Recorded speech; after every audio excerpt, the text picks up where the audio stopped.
Good morning and welcome to our Sunday Square Off election preview. I'm Bram Resnick. We are just 2 days away from Election Day and a midterm vote in Arizona unlike any that have come before. Here are 3 reasons why. It'll be one of the best votes you've ever had.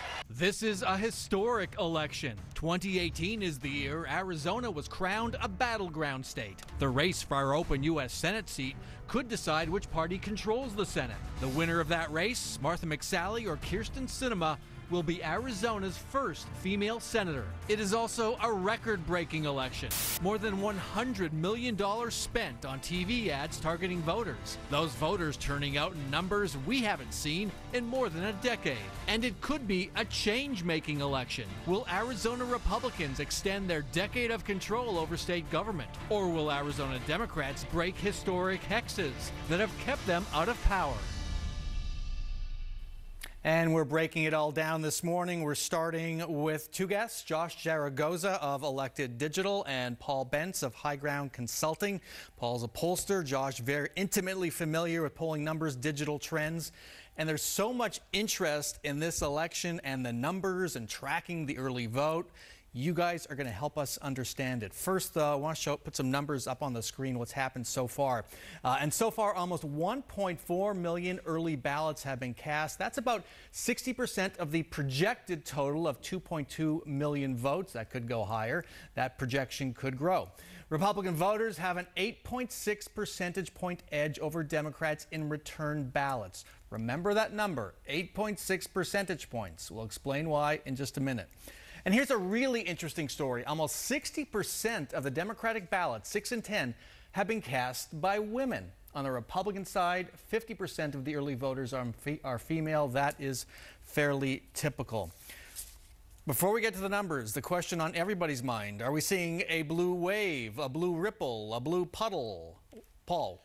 So, before a tsunami hits, the water recedes from the beach. And early on, we were not seeing any water receding from the beach. In fact, early on, Republicans had quite an advantage. We are seeing signs that it will be a significant Democrat turnout. They're already over-participating by about 2 points than usual. It expects to get higher. I expect that Republican lead to close down.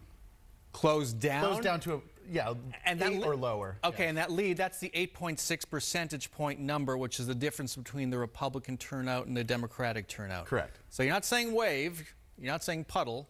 Somewhere in between. Somewhere in between. Blue water bed. Okay. Josh, wave, ripple, puddle, splash? Well, I'm going to go ahead and say reservoir because while we're not going to see a big increase in turnout, in fact, we're going to see something similar to 2006, which was the last year that was favorable to Democrats at 60% overall turnout.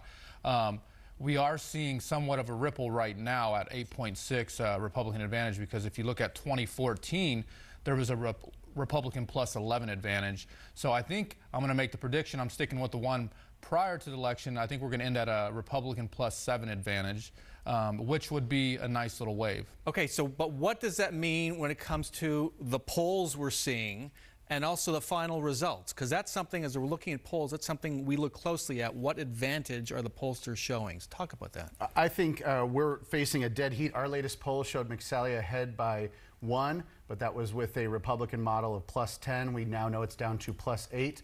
The more Democrats that show up, the more independent and unaffiliated voters that show up in the final weeks of the election, the more it'll help Sinema.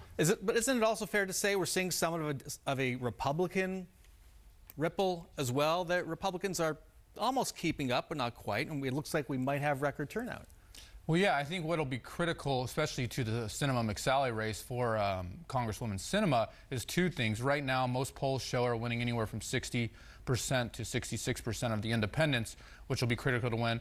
But women is the most critical thing. And like you mentioned in the opening, nearly 60% of Democrats' ballots have been women.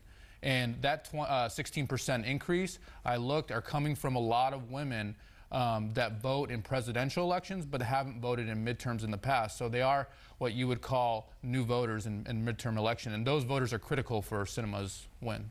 And what about Republican voters crossing over? Is there much of that going on? There's about 10% of Republicans that are crossing over to vote for Sinema, which is about twice as high as the number of Democrats crossing over to vote for McSally. Sinema has made some inroads among Republicans, but her numbers among female voters, among independents and unaffiliated, the advantage she has is in those categories, not so much in Republicans. Okay, and Paul, you put out a poll last week, and we're going to go a little farther down the ballot. Secretary of State's race, Katie Hobbs, a Democrat.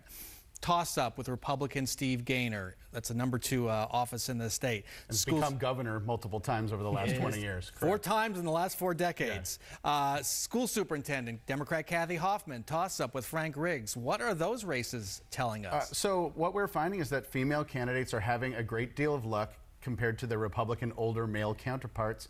Hobbs was ahead by a point. Hoffman was ahead by 1.5 points in a place where Arizona is still a Republican state. It's still a Republican advantage. We talk about +8 being a good thing for some of these Democrat candidates.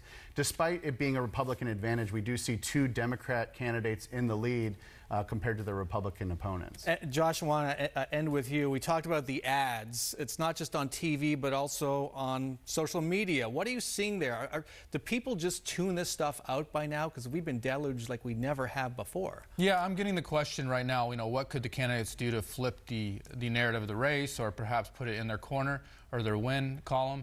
But really at this point, I don't think there is anything to do. I think we're seeing mass voter fatigue, especially given the amount of rise of online ads and TV ads. In fact, over the last week, I've seen nearly 60% drop in engagement online.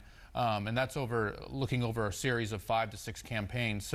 So really, voters right now are just, from a digital perspective, are just not engaging, are fatigued, and are done with this election cycle. And it all ends in 2 days, especially all those ads. It's going to be really quiet out there. But we won't know. There's been several races that I don't think we'll know on election night because of the number of people who are going to drop off their ballots.